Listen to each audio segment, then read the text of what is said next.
L'édito éco avec Nicolas Barret du journal Les Échos. Bonjour Nicolas. Bonjour Maxime. On en parlait dans le journal, on est à 3 jours du coup d'envoi du mondial. Les employés du métro de Sao Paulo où aura lieu le match d'ouverture ont voté hier soir la poursuite de la grève.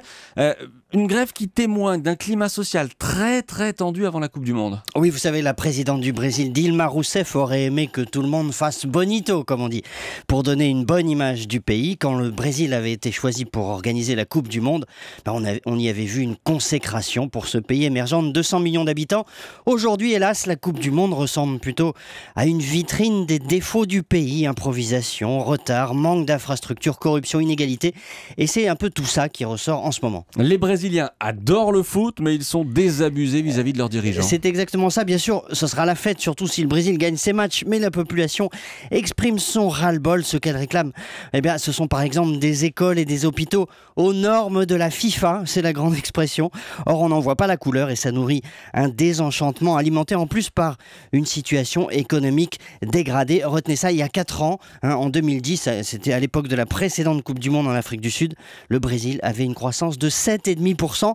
Cette année, elle se situera entre 1,5% et 2%. L'investissement recule, la consommation stagne et puis surtout, l'inflation mange le pouvoir d'achat des gens et d'où des tensions sociales actuelles. On peut quand même se dire, Nicolas, que la Coupe du Monde va justement relancer un peu l'économie. C'est tout le pari de Dilma Rousseff qui compte là-dessus. Il y a une présidentielle à l'automne. Le gouvernement attend 1 million d'emplois de la Coupe du Monde, un demi-point de croissance. Ce sont des chiffres sans doute exagérés. Vous savez, le vrai test est ailleurs. Pendant un mois, le Brésil va être au cœur de l'attention mondiale. 1 milliard de téléspectateurs. Alors, soit ça se passe bien et ce pays aura prouvé au monde qu'il est capable de surmonter ses démons, et c'est crucial pour les investissements étrangers, soit on ne retient du Brésil que l'image d'un pays de troubles sociaux, et l'expérience aura été désastreuse en termes d'image.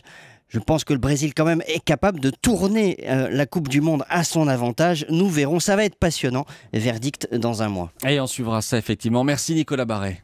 C'était l'édito éco avec...